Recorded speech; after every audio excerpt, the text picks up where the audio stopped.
사경의 넷째 날 오신 여러분 모두를 예수님의 이름으로 환영하고 축복합니다.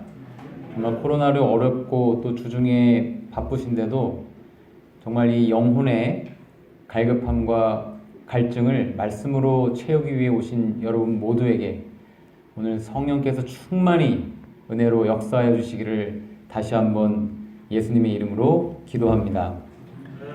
오늘은 그 남은 자손의 특성, 어제에 이어서 두 번째 시간으로 준비를 하였습니다. 요한계시록 12장 17절 말씀 함께 읽겠습니다. 시작. 용이 여자에게 분노하여 돌아가서 그 여자의 남은 자손 곧 하나님의 계명을 지키며 예수의 증거를 가진 자들로 더불어 싸우려고 바다 모래 위에 섰더라. 그러니까 남은 자손의 첫 번째 특징은 하나님의 계명을 지키는 자들이라는 것입니다. 근데 하나님의 계명은 사랑이고 우리가 예수님을 사랑하면 우리가 예수님의 계명을 지키는 열매를 삶에서 나타내 보인다라고 말씀을 드렸습니다.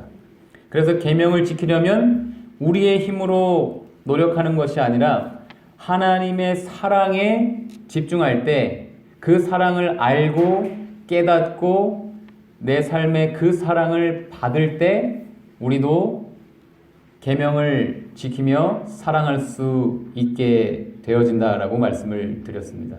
그러면 하나님의 사랑을 어떻게 우리가 집중하고 깨달아 알 수 있을까요? 하나님의 사랑이 어디에 게시되어 있죠? 정로의 계단에 보면 천연계 그리고 성경, 천연계와 성경을 통해서 하나님의 사랑의 증거들을 우리가 보고 듣고 배울 수가 있죠. 그러므로 우리가 집중해야 될 것은 이 천연계를 통해서 그리고 성경 말씀을 통해서 하나님의 사랑을 더 깊이 깨달아 알아가는 것이 하나님의 계명을 지키는 유일한 비결인 것입니다.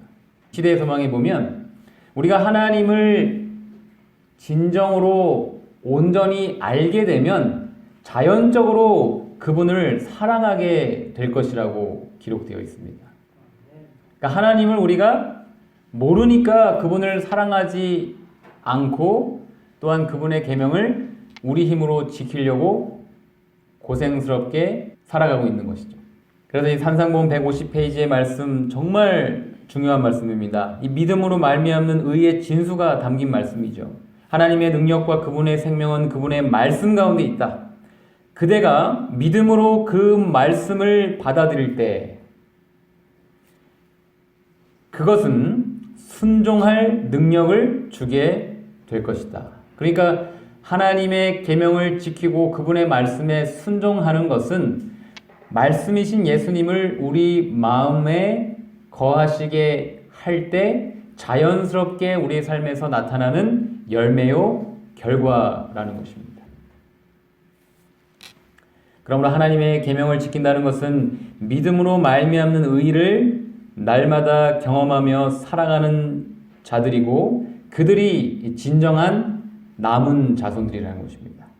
그러면 이제 남은 자손의 두 번째 특징은 예수의 증거를 가진 자들이다라고 되어 있습니다. 그리고 그 예수의 증거는 같은 책 19장 10절에 보면 예언의 신이다, 대언의 영이다라고 기록되어 있죠.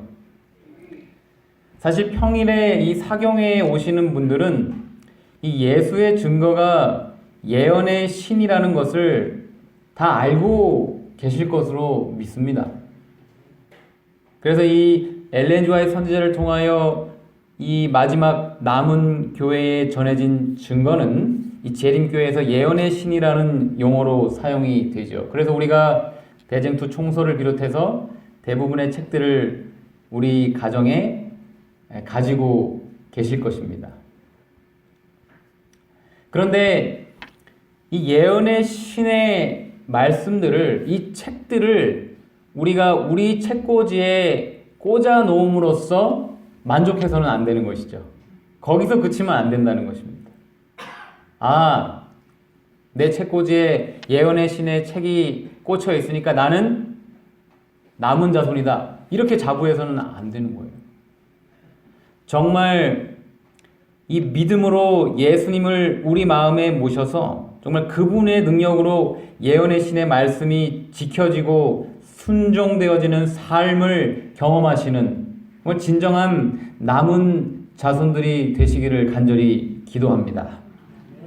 저는 이 예수의 증거가 예언의 신이라는 이 말씀을 더 설명드리기보다는 우리 각자는 정말 예수님의 증거를 우리 삶 속에 가지고 있는지 이것에 오늘 좀 더 집중해서 생각해 보려고 합니다.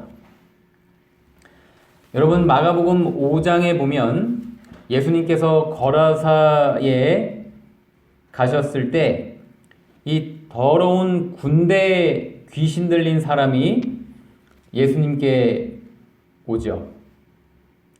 그때 예수님께서 더러운 귀신아 그 사람에게서 나오라 하심으로써 그 귀신 들린 광인들을 고쳐 주셨습니다. 그런데 이 사건을 가리켜 시대의 소망 340페이지는 다음과 같이 기록되어 있어요. 그들은 예수가 메시아라는 증거를 자신의 몸에 지니고 있었다. 남은 자손의 특징이 예수의 증거를 가진 자들인데요. 우리 각자가 우리의 몸에, 우리의 삶에 예수님을 만난 증거를 가지고 있느냐라는 것이에요. 여러분, 이 고침을 받은 두 광인은 예수님께서 이 데가볼리 지방에 복음을 전하라고 보내신 최초의 선교사들이었거든요. 근데 겨우 잠깐 동안 이 사람들은 예수님의 가르침을 들을 특권을 누렸습니다. 저들은요, 예수님의 설교를 한 번도 들은 적이 없었어요. 그들은 날마다 그리스도와 함께 있었던 제자들이 가르칠 수 있었던 것처럼 이 사람들을 가르칠 수는 없었습니다. 그러나 그들은요, 저희가 아는 것, 곧 그리스도의 능력에 관하여 보고 듣고 느낀 것을, 즉 본인이 경험한 것을 전할 수가 있었던 것입니다. 여러분, 전도가 쉽습니까? 어렵습니까? 이 고침을 받은 광인을 보면 전도가 그렇게 어려운 것 같지는 않아요. 예수님을 만났다면, 예수님을 만나서 새로운 삶을 선물로 받고 거듭남을 경험했다면 교리 같은 거 잘 알지 못해도 내가 예수님 만나니까 너무 좋더라. 내가 예수님 만나서 과거에는 이런 삶이었는데 이렇게 새로운 삶으로 변화되고 행복하고 기쁘더라. 너도 한번 예수님께 와보라. 이렇게 전도할 수 있는 거예요. 이게 남은 자손이라는 거예요.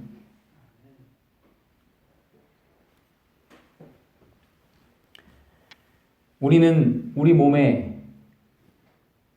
예수의 증거를 지니고 있는지요? 마가복음 1장에 보면 이 가버나움 회당에서 예수님께서 이 더러운 귀신 들린 자를 또한 고쳐주시죠. 잠잠하고 그 사람에게서 나오라 하시니 이 더러운 귀신이 그 사람으로 경련을 일으키게 하고 큰 소리를 지르며 나옵니다. 여러분, 그런데 이 말씀을 주석한 시대의 소망에는 정말 충격적인 말씀이 기록되어 있어요. 그때 당시 그 회당에서 많은 유대인들이 예수님의 말씀을 듣고 있었습니다. 점잖게 앉아서 집중해서 듣고 있었어요. 그런데 광인이 지금 갑자기 그 산통을 깬 거죠. 그러니까 우리가 보기에는 여러분 어떻습니까? 그 앉아있는 사람들은 다 정상이고 이 광인이 정말 이 미친 사람처럼 보입니다. 그런데요, 이 시대의 소망 256페이지에 보면 광야에서 그리스도를 시험하고 가버나움의 광인을 사로잡았던 바로 그 악령이 불신하는 유대인들을 지배하였다고 기록되어 있어요. 그러니까 겉으로 보기에는 유대인들이 정상인 것처럼 보였는데 동일한 악령이 그들을 지배하고 있었다니까요. 어떤 유대인들이요? 불신하는 유대인들.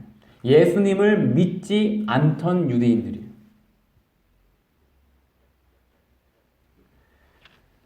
더 충격적인 것은 바로 이 말씀이죠. 그들의 형편은 귀신 들린 자의 그것보다 더 희망이 없었어요.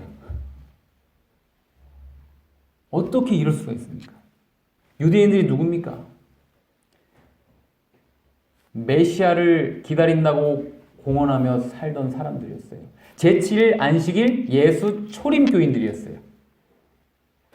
그런데 그들의 상태가 겉으로 보기에 그 미치광이 광인보다 더 형편없는 상태였다니까요. 그 이유는 그들은 그리스도의 필요를 느끼지 않았기 때문에 사탄의 세력 아래 단단히 붙잡혀 있었던 것입니다. 여러분, 오늘 우리는 정말 예수 그리스도의 필요를 절실하게 느끼고 있습니까? 그분의 도우심을 정말 갈망하고 갈급하고 있느냐는 것입니다. 그렇지 않다면 광인보다 더 못한 지금 상태일 수 있어요. 그리고 유대인들이 예수님을 불신했다고 되어 있는데 정말 우리에게 예수를 믿는 믿음이 있는지 성령께서 이 말씀을 통하여 우리에게 깨달음을 주실 거예요. 우리가 진짜 예수님 믿고 있는지. 이사야 44장 3절에 보면 대저 내가 갈한 자에게 물을 주며 마른 땅에 시내가 흐르게 하겠다고 약속하셨어요. 그러니까 물을 주시는데 누구에게 주시냐면요, 갈한 자, 갈급한 자, 목마른 자에게 주신다는 거예요. 그리고 시내가 흐르게 하시는데 마른 땅에 흐르게 하신다는 거예요. 우리가 정말 이 마른 땅이고 갈급한 것을 절실하게 느끼고 예수님을 필요로 하는 그런 자들에게 이 약속의 말씀이 성취되는 것입니다. 그래서 예수님께서 팔복 첫 번째 말씀에 그래서 심령이 가난한 자가 복이 있는 것입니다. 하나님께서 우리에게 정말 이 갈급한 심령을 창조해 주시기를 예수님의 이름으로 기도합니다. 어떤 면에서 세상적으로 잘 나갈 때 이 갈급하지 않아요. 오히려 우리가 실패를 경험하고 낙심하고 어려움을 겪고 고난을 당할 때 갈급해지죠. 고난이 유익이라는 말씀이 진리죠. 자, 여러분, 그리고 증거를 가진 자들이 남은 자손들인데 증거를 가진 자들이 바로 다른 말로 증인이라고 할 수가 있습니다. 그렇죠? 증인의 자격은 증거가 있어야 됩니다. 목격자 혹은 경험한 자이지 않습니까? 근데 사도행전 1장 8절에도 오직 이 성령이 너희에게 임하시면, 이 성령을 엘렌 지 화이트 선지자는 이 그리스도의 영으로 표현하기를 즐겨 하시죠. 그러니까 그리스도의 영이 너희에게 임하시면, 다시 말하면 예수님께서 성령으로 우리 마음에 역사하실 때 어떤 일이 일어나냐면 너희가 권능을 받고 예루살렘과 온 유대와 사마리아와 땅끝까지 이르러 예수님의 증인이 되는 것이죠. 우리는 예수님을 만난 증거를 가지고 있느냐는 것입니다. 어떻게 그러면 이 산 증인이 될 수 있을까? 마가복음 1장에 보면 한 문둥병자가 예수님께 와서 꿇어 엎드려 간구하지요. 원하시면 저를 깨끗게 하실 수 있나이다. 참 정말 겸손한 믿음의 간청입니다. 그리고 예수님께서는 그를 불쌍히 여기시고 손을 내밀어 저에게 대시면서 내가 원하노니 깨끗함을 받으라 하셨고요. 곧 문둥병이 그 사람에게서 떠나가고 그는 깨끗하여지지요. 그런데 여러분, 이 장면을 시대의 소망에는 다음과 같이 기록하고 있습니다. 이 나음을 받은 그 사람이야말로 은혜 베푼 자, 즉 예수님에 대한 산 증인이었다라고 기록하고 있습니다. 남은 자손의 특징이 바로 예수의 증거를 가진 자들인데, 예수의 증거를 가진 자는 증인입니다. 산 증인이에요. 어떻게 산 증인이 될 수 있는가? 예수님을 만나서 죄의 문둥병으로부터 치유받은 자들이에요. 그들이 남은 자손들이라니까요. 여러분, 그렇다면 어떻게 이 문둥병자는, 그때 당시 여러분 문둥병은 레위기의 그 법에 따라서 격리가 되어 있었습니다. 그래서 예수님께로 사실 나아오는 것은 엄청난 도전이었어요. 근데 그가 어떻게 예수님을 만나서 고침을 받았는지 정말 그 비결이 나와 있더라고요. 시대의 소망. 그는, 그 문둥병자는 그들을 보지도, 다시 말하면 그 문둥병자가 예수님께로 가려고 할 때 가로막고 있던 그들을 보지도 않았대요. 자, 여기서 우리가 어떻게 예수님을 만나서 우리도 죄의 문둥병으로부터 치유함을 받을 수 있는지 그 원리와 비결을 배우는 것입니다. 다른 사람 보지 않았다는 것입니다. 그리고 그들의 말도 듣지 않았어요. 그는요, 오직 하나님의 아들만 봤어요. 오직 예수님만 봤다고요. 그리고 그는 이 죽어가는 자에게 생명을 말씀하시는 그분의 음성만을 들었던 것입니다. 오직 예수님만을 바라보고 오직 예수님의 음성만을 들었을 때, 그리고 그분께 나아가서 믿음으로 겸손히 고침을 간구했을 때 그는 고침을 받고 치유와 회복을 경험했던 것입니다. 여러분, 오늘 우리는 무엇을 바라보고 있습니까? 오늘 우리는 어떤 소리를 즐겨 듣고 있습니까? 오늘 우리가 정말 이 문둥병자에게서 배운 이 교훈을 우리의 삶에 실천하여서 우리도 예수님만을 바라보고 예수님의 음성만을 들음으로써 죄의 문둥병으로부터 회복되어서 정말 산 증인으로 예수의 증거를 가진 자들로 새롭게 거듭나게 되시기를 예수님의 이름으로 기도합니다.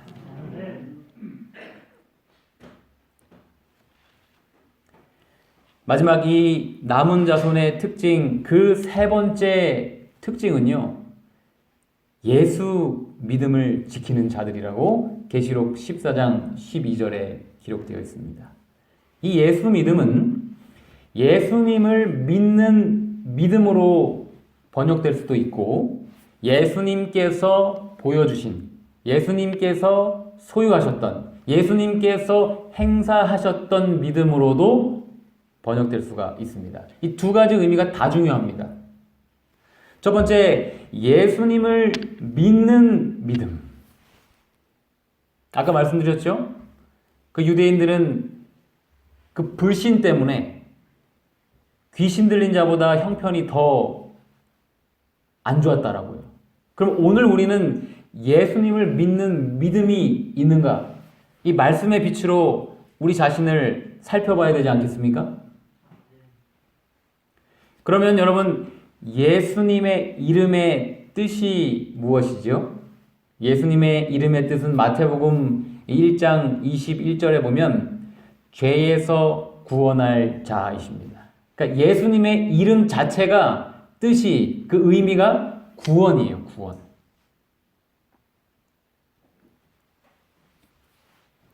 여러분, 이 구원은 예수님께서 재림하실 때 마침내 궁극적으로 얻어지는 그 구원을 의미하기도 하지만 매일의 삶 속에서 우리를 죄로부터 구원하시겠다는 예수님의 약속이기도 해요. 여기 로마서 10장 13절 함께 읽어보겠습니다. 시작. 누구든지 주의 이름을 부르는 자는 구원을 얻으리라.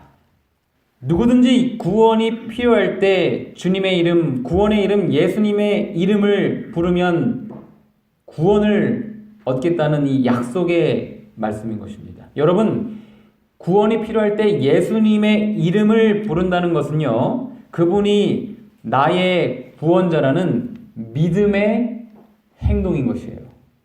자, 예수님을 믿는다는 것은 무엇이냐? 내가 구원이 필요할 때마다 그분의 이름을 부르는가? 그렇다면 우리는 예수님을 믿고 있는 거고요. 나의 삶 속에서 내 문제를 내가 걱정하고 염려하고 내 힘으로 해결해 보려고 하는 삶을 살고 있다면 우리가 아무리 제7야식 예수 재림 교인이고 교회에 왔다 갔다 한다 할지라도 우리에게는 믿음이 없는 거예요.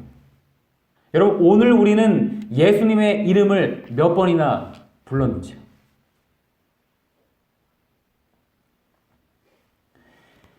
여러분, 현미밥의 효능을 잘 몰라도 배고플 때 현미밥 먹으면 이 배고픔으로부터 구원을 얻습니다.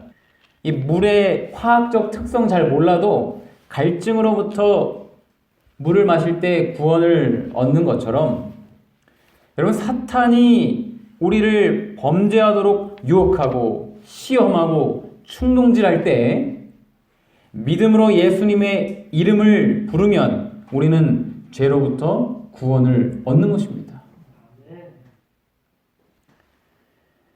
여기 요엘서 2장 32절에도 누구든지 여호와의 이름을 부르는 자는 구원을 얻으리라, 이렇게 기록되어 있어요.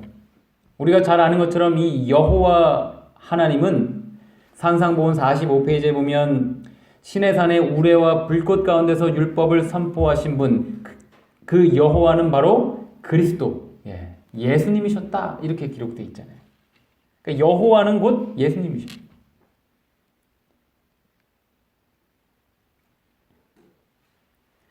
여러분, 우리는 언제 구원이 필요합니까? 우리는 여러분 속절없는 죄인들이기 때문에 매일 매순간 예수님의 구원이 필요해요. 우리가 이 교회에 제7야식 예수 재림 교인이 되었다고 우리의 구원이 그냥 따놓은 당상이 된 것이 아닙니다. 배가 고픈데 엄마가 차려놓은 밥은 그냥 놔두고 배고프다고 고민하고 걱정하면 밥 차려놓은 엄마가 얼마나 안타까워하실까요?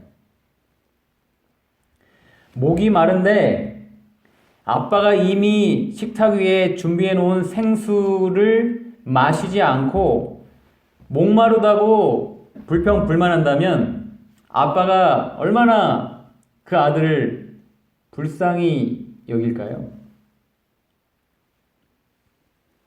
우리는 날마다 수시로 죄로부터의 구원이 필요한데 이 믿음으로 예수님의 이름을 부르지 않고 이 사탄의 유혹에 빠져 또 이 죄에 빠져 고통당할 때 하나님은 얼마나 우리를 측은히 보시고 가엾게 여기실까요?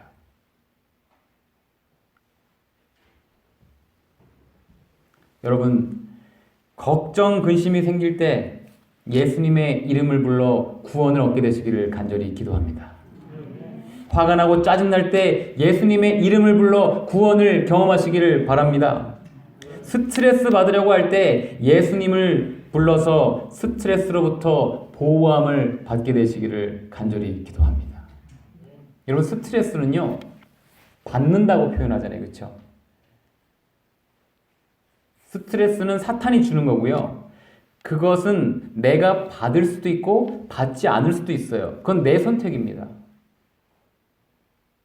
그래서 어떤 사람들은 내가 정말 그 사람 때문에 스트레스가 너무 많아. 그러면 그 사실 자기 잘못이에요.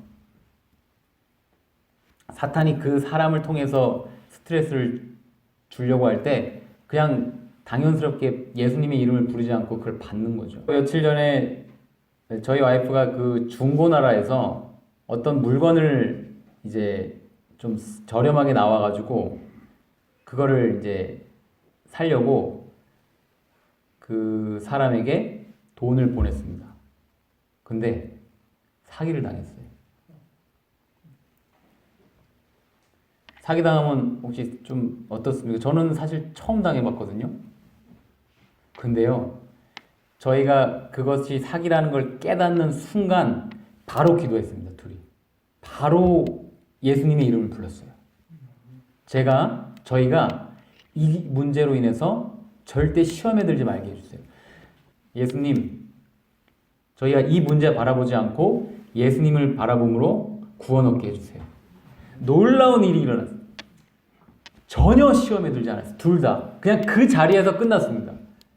그리고 그 자리에서 그 사람을 용서해버렸어요. 그 사람이 사과하든 사과하지 않든. 근데 오늘 재밌는 일이 일어났는데 그 사람이 연락이 와요. 이상하거든요. 다른 사람들은 막 길이길이 날뛰거나 뭐 신고한다거나 막 그럴 거 아닙니까? 근데 우리는 그냥 조용하거든요. 그러니까 그분이 오히려 연락이 와요. 저기요. 저희는 믿음으로 기다리고 있습니다. 뭐 이렇게 그냥 보내놨어요. 그랬더니 저도 죄송합니다. 뭐 그렇게 또 와요.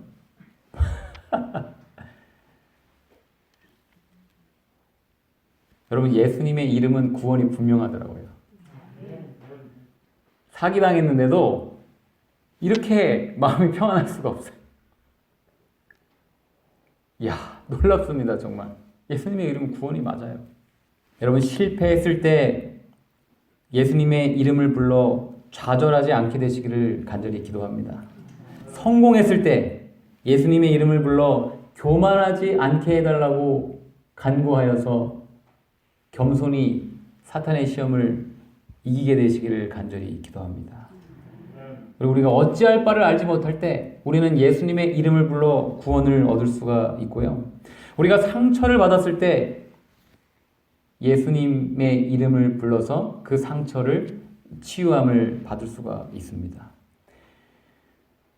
또 우리가 외로울 때 예수님의 이름을 불러서 그 외로움으로부터 구원을 얻을 수가 있고요. 여러분, 피곤할 때 예수님의 이름을 부르면 우리의 영혼이 쉼을 얻죠. 예수님을 바라보고 예수님의 음성을 들어야 되는데 TV가 보고 싶을 때 예수님의 이름을 부르면 구원을 얻습니다. 해보십시오. 진짜입니다. 심심할 때 엉뚱한 짓 하지 않도록 예수님의 이름을 부르면 예수님께서 우리를 지키시고 보호하심을 경험하게 됩니다. 스마트폰에서 엉뚱한 거 보고 싶거나 엉뚱한 거 하고 싶을 때 예수님의 이름을 불러보십시오. 예수님이 우리를 지키시고 구원하십니다. 여러분, 우리가 구원이 많이 필요하네요. 날마다 삶 속에서 우리는 끊임없이 구원이 필요한 연약한 죄인들이에요.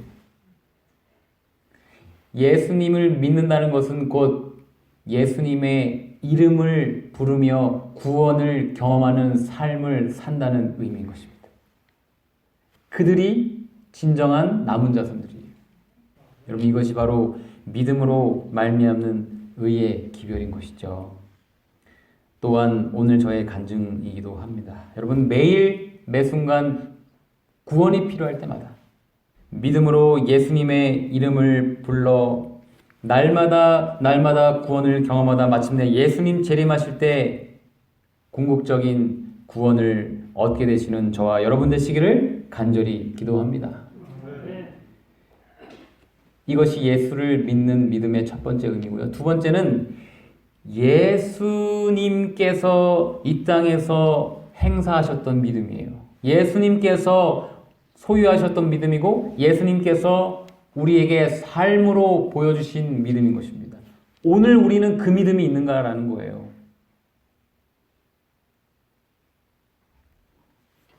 여러분, 예수님께서는 이 땅에 계실 때 한순간도 믿음이 아니신 때가 없었습니다. 모든 것을 믿음으로 하셨어요. 그분의 삶은 믿음의 열매들이었어요. 풍성한 열매들. 예수님께서는 말씀을 믿음으로 사탄의 시험에서 승리하셨습니다. 오늘 우리는 그 예수님의 믿음이 있습니까? 예수님께서는 믿음으로 아기가 되어 구유에 누우셨습니다. 우리에게는 그 예수님의 믿음이 있습니까? 오늘 우리가 진정한 남은 우리인지, 우리가 진짜 예수님께서 소유하셨던 그 믿음을 우리가 가지고 있는지 지금 예수 그리스도의 삶을 바라보면서 우리 자신을 살피는 중입니다. 예수님께서는 믿음으로 가나의 혼인잔치에서 물을 포도즙으로 만드셨습니다. 우리에게는 그 예수님의 믿음이 있습니까? 예수님께서는 믿음으로 소경의 눈을 뜨게 해주셨어요. 우리에게는 그 예수님의 믿음이 있습니까? 아니면 우리가 영적 소경은 아닙니까? 예수님께서는 믿음으로 베데스다에 38년 된 중풍병자를 고치셨어요. 우리에게는 그 예수님의 믿음이 있습니까? 혹시 우리가 이 영적 중풍병자는 아닌가? 예수님께서는 믿음으로 문둥병자를 고치셨습니다. 우리에게는 예수님의 믿음이 있습니까?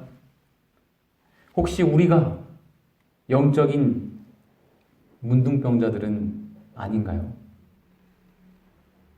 예수님께서는 믿음으로 폭풍우를 잠잠케 하셨어요. 우리에게는 예수님의 믿음이 있습니까? 우리의 인생과 마음이 폭풍우 같지는 않습니까? 예수님께서는 믿음으로 물 위를 걸으셨습니다. 우리에게는 예수님의 믿음이 있습니까? 우리의 삶은 물에 빠져 허우적대는 중은 아닌지요. 예수님께서는 믿음으로 12의 혈루병으로 고통당하던 여인을 구원해 주셨습니다. 우리에게는 그 예수님께서 소유하셨던 믿음이 있습니까? 혹시 우리가 영적 혈루병자는 아닌런지요.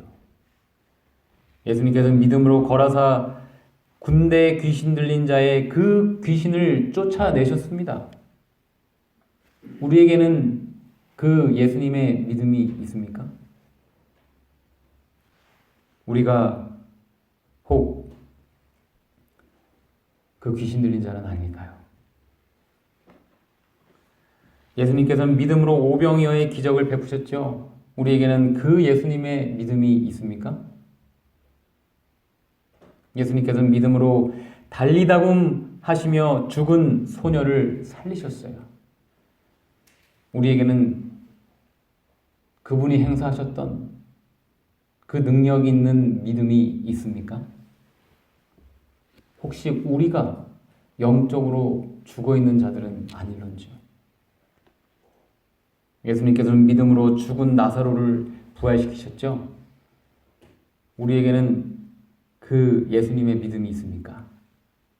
우리도 혹 영적 부활이 필요한 자들은 아닐런지요? 예수님께서는 믿음으로 십자가에서 자신의 영혼을 아버지 하나님 손에 부탁하시고 죽으셨습니다. 우리에게는 예수님의 믿음이 있습니까? 예수님께서는 믿음으로 부활하시고 승천하셨습니다. 우리에게는 그 예수님의 믿음이 있습니까? 여러분, 제가 이 말씀으로 예수 그리스도의 삶을 바라볼 때 저는 여러분들 앞에서 고백할 수밖에 없습니다. 저에게는 예수님께서 이 땅에서 소유하시고 행사하셨던 믿음이 없음을 말입니다. 여러분들은 어떠십니까?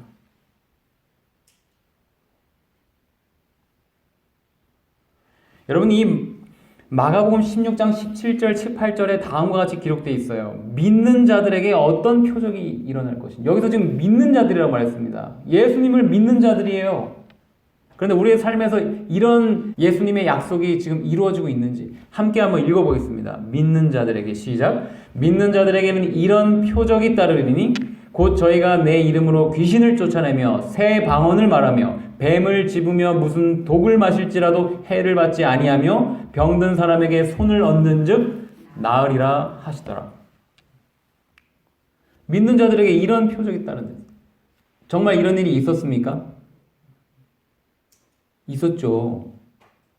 사도들을 통해서. 이 베드로와 요한이 나면서부터 안진뱅이 되었던 그 성전 미문에 있던 안진뱅이를 고쳤잖아요. 그리고 사도행전 5장 12절에 보면 사도들의 손으로 민간의 표적과 기사가 많이 되매 믿는 사람이 다 마음을 같이하여 솔로몬 행각에 모였다고 되어 있고요. 사도행전 5장 16절에 보면 예루살렘 근읍 허다한 사람들도 모여 병든 사람과 더러운 귀신에게 괴로움을 받는 사람을 데리고 와서 다 나음을 얻으니라, 이렇게 기록되어 있어요. 예수님께서 하신 말씀이 그대로 이루어졌어요. 누구에게요? 믿는 자들에게. 예수님께서 이 땅에서 행사하시고 소유하셨던 그 믿음을 가진 자들에게 그 약속의 말씀이 이루어졌다니까요. 근데 왜 오늘 저의 삶에서, 우리의 삶에서는 이런 일이 이루어지지 않고 있죠? 정말 제가 벌거벗고 있는 것 같아요. 저에게 믿음이 없는 것을 하나님께서는 이 말씀들을 통해서 여실히 드러내신다니까요. 근데 오늘 이런 역사들이 일어나고 있는 곳들이 있더라니까요. 이게 과거에 예수님께서 혹은 제자들이 있을 때만 일어났던 일이 아니라 오늘도 이런 일이 어떤 곳에서는 일어나요. 그리고 여러분, 이 예수님께서 소유하셨던 믿음을 가졌던 빌립이 사도행전 8장 7절에 보면 많은 사람에게 붙었던 더러운 귀신들이 크게 소리를 지르며 나가고 또 많은 중풍병자와 안진뱅이가 나으니, 그런 놀라운 기적을 베풀었어요. 믿음으로.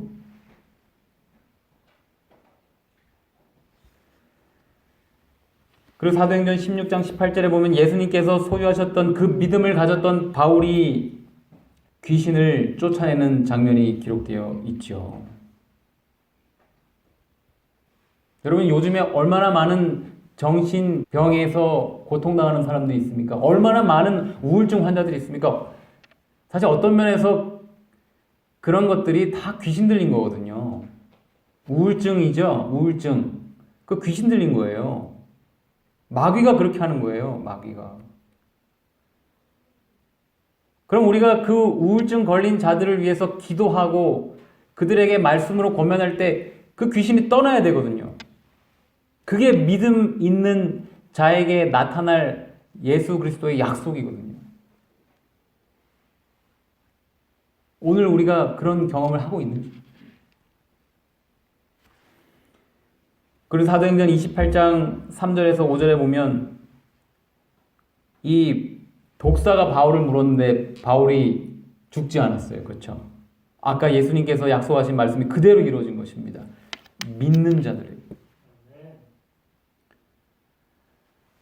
여러분, 제가 이 말씀을 정말 준비하면서 이 말씀으로 예수 그리스도를 바라보고 그 말씀이 저의 삶을 비출 때 저에게는 믿음이 없다는 것을 여실히 드러내시죠. 계시록 3장 17절에 보면 내가 말하기를 나는 부자라 부유하여 부족한 것이 없다 하나. 이게 지금 라오디게아 교회의 현실이 아닙니까? 우리는 남은 자손들로서 예수의 증거, 예언의 신을 가진 자들입니다. 자부하지만 실상은 점점 예수님과 멀어지는 상태. 여러분, 우리가 점점 예수님과 가까워지는지 아니면 우리가 점점 멀어지는지 어떻게 알 수 있냐면요, 사도 바울의 삶을 보면 알 수 있어요. 여러분, 사도 바울이 이 AD 57년에 고린도 전서를 썼는데, 그때 사도 바울은 자기 자신을 가리켜서 나는 사도 중에 지극히 작은 자라고 표현하고 있습니다. 참 겸손한 표현이죠. 그런데요, 한 5년 후인 AD 62년에 에베소서를 쓸 때는요, 모든 성도 중에 지극히 작은 자보다 더 작은 나라고 표현하고 있어요. 어떻게 봅니까? 더 겸손해졌습니까? 5년 전에는 사도들 중에 지극히 작은 자라고 했어요. 그런데 5년 후에 더 예수님께 가까이 나아가면 나아갈수록 사도 바울은 어떻습니까? 자기 자신이 더 낮아져요. 그리고 몇 년 후에 한 AD 65년쯤에 디모데 전서를 썼는데요. 죄인 중에 내가 괴수다. 이게 예수님께 가까이 가는 사람들의 삶의 자세이고 특징이에요. 우리가 신앙 연수가 정말 많아지고 교회에 다니는 횟수가 더 늘어나면서 나는 이 정도면 좀 이제 구원 받을 만하다. 나는 이 정도면 좀 괜찮다. 이렇게 생각하면요, 정반대로 가고 있는 거예요. 예수님과 멀어져 가고 있는 거예요. 여러분, 죄인 중에 괴수가 무슨 뜻입니까? 그 죄인들 중에 가장 본인이 못하다는 거예요. 그러면 여기에 히틀러도 포함될까요? 네로 황제, 그저께 제가 말씀드렸던 그 독재자들, 김정은 다 포함되겠죠. 그래도 우리가 그들보단 낫지 않습니까? 히틀러보단 낫죠. 그래도 김정은보단 낫지 않습니까? 솔직히. 그럼 예수님이랑 멀다는 거예요. 나보다 남을 낮게 여기고. 근데 우리는 낮게 여기죠, 자꾸. 더 낮게 여겨야 되는데, 높이 여겨야 되는데.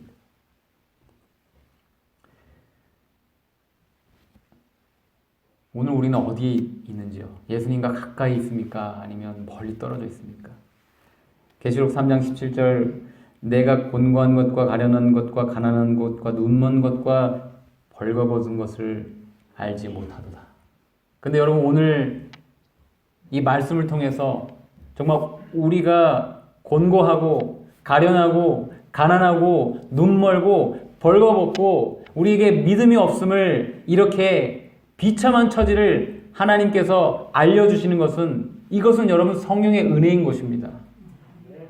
우리가 갈급해야 그분의 필요를 느끼고 그분의 도우심을 받는다고 서두에 말씀드리지 않았습니까? 계시록 3장 18절에 이 약속의 말씀과 같이 정말 우리의 이 불신의 죄를 들여서 믿음을 사서 부요하게 하고, 이 누더기 같은 자기의 행함으로 말미암는 의를 지불하여 예수님의 의의 흰옷을 사서 이 벌거벗은 수치를 보이지 않게 하며, 하나님의 말씀이 없는 우리의 삶을 회개하고 성령의 말씀인 안약으로 우리가 선과 악을 분별하는 그 지혜를 소유하게 되시는 저와 여러분 되시기를 간절히 기도합니다. 우리에게 하나님께서 믿음이 없음을 드러내셨는데, 그러면 어떻게 해야 될까요? 어떻게? 저는 믿음이 없는 우리에게 정말 이 귀중한 말씀을 주시는 하나님께 감사합니다. 마가복음 9장에 보면 한 아비가 귀신 들린 아들을 예수님께로 데리고 오지요. 그때 무엇을 하실 수 있거든 우리를 불쌍히 여기사 도와주옵소서라고 간구합니다. 무엇을 하실 수 있거든. 이거 뭐예요? 불신의 표현이죠. 불신입니다. 믿음이 없는 거예요. 그때 예수님이 뭐라 말씀하십니까?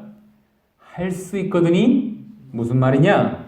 믿는 자에게는 능치 못할 일이 없느니라 하시면서 그에게 이제 믿음을 선물로 주십니다.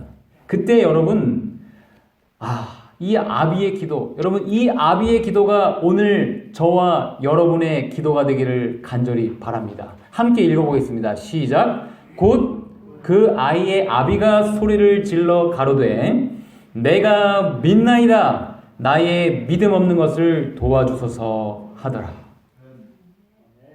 여러분 우리에게 믿음이 없음을 하나님께서 드러내셨습니다. 그런데요, 이 아비의 기도를 우리가 기억하고 이 기도로 하나님께 나아간다면 하나님께서는 우리에게 없는 믿음을 새롭게 창조해 주셔서 그 믿음으로 우리를 구원하실 줄로 믿습니다. 여러분 이 기도를 꼭 기억하시길 바랍니다. 우리가 믿음이 없을 때 이 아비의 기도, 제가 믿습니다. 저의 믿음 없는 것을 도와주소서. 그런 의미에서 믿음도 하나님의 선물인 것이죠. 믿음도 우리가 만들어내는 것이 아닙니다. 하나님께 구하면 받을 수 있는 거예요. 이제 말씀을 정리하면서 이 히브리서 11장의 이 믿음의 노독들의 그 삶을 생각하면서 예수님께서 우리에게 아벨과 같은 믿음을 주셔서 이 마지막 대쟁투도 목숨 걸고 승리하게 해주시기를 간절히 바랍니다. 예수님께서 우리에게 에녹과 같은 믿음을 주셔서 예수님 재림하실 때 우리도 주님과 함께 승천하게 해주시기를 간절히 원합니다. 예수님께서 우리에게 노아와 같은 믿음을 주셔서 재림을 준비하고 마침내 구원을 얻을 수 있게 해 주시기를 간절히 소망합니다. 예수님께서 우리에게 요셉과 같은 믿음을 주셔서 우리를 통해 우리의 가족들이 구원을 얻게 해 주시기를 간절히 기도합니다. 예수님께서 모세와 같은 믿음을 우리에게 주셔서 우리에게 맡겨주신 영혼들과 마침내 저 영원한 하늘 가나안에 들어가게 해주시기를 간절히 원합니다. 예수님께서 여호수아와 같은 믿음을 우리에게 주셔서 여리고 성과 같은 우리의 큰 그리고 어려운 문제들을 무너뜨려 주시기를 간절히 바랍니다. 예수님께서 복음을 위해 어떤 핍박도 견딘 성리의 믿음의 선배들의 그 믿음을 우리에게도 창조하여 주셔서 이 우주적인 선악의 대쟁투의 마지막 주자인 저와 여러분들이 이 분노한 용과 싸워 마침내 승리하게 해 주시기를 예수님의 이름으로 기도하며 말씀을 마치겠습니다.